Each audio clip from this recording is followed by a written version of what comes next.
aujourd'hui maintenant 24 votants et 5 voix. Je fais passer d'ailleurs la petite liste de présence pour Bénédicte.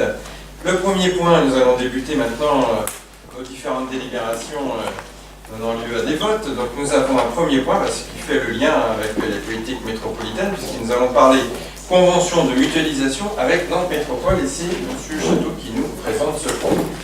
Oui, effectivement, c'est ce que j'allais dire, on reste sur Nantes Métropole. Donc il s'agit donc non pas de transfert, mais bien de mutualisation. C'est des mutualisations donc, avec Nantes Métropole et qui feront l'objet donc de 3 conventions. Donc, je vais rappeler les objectifs, en l'occurrence de ces 3 conventions. Donc approuver le 15 décembre 2015 le schéma de mutualisation et coopération de la métropole nantaise et des 24 communes est fondé donc sur la volonté commune des maires de construire une métropole plus solidaire et efficace. Il pose les principes d'une gouvernance partagée, s'appuyant sur le portage des compétences par les communes et la mutualisation de moyens au service des communes visant à améliorer le niveau de service rendu au plus près des habitants, en garantissant une montée en compétences collectives et une sécurisation de l'action publique. En fait, les buts de ces conventions. Donc ça concerne 3 sujets. Donc à l'issue du travail mené entre Nantes Métropole et ses communes membres, il a été proposé à celle-ci la mise en place de 3 services communs. Donc le service Information Géographie, SIG, dont Géonant, que j'en avais déjà.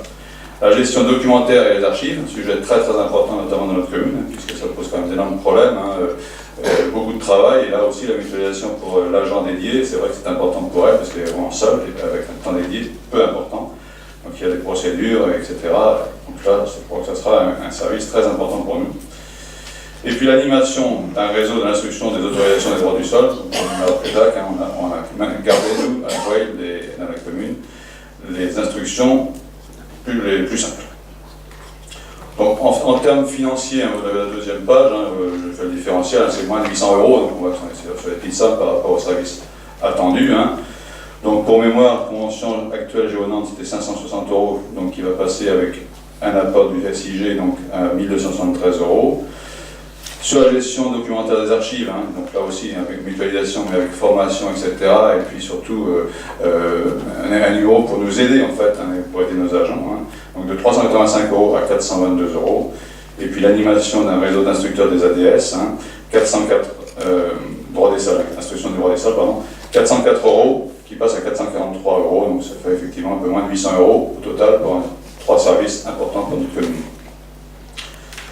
Donc voilà, il est proposé au conseil municipal d'autoriser le maire à signer les conventions de mutualisation suivantes. Donc les conventions ont été jointes, elles sont longues, on ne va pas y revenir. Donc la convention de service commun entre Nantes Métropole et les communes, la convention particulière, donc 1, SIG métropolitain et portail Géonante, la convention particulière 2, gestion documentaire des archives, et la convention particulière 3, animation d'un réseau des instructeurs des autorisations des droits du sol.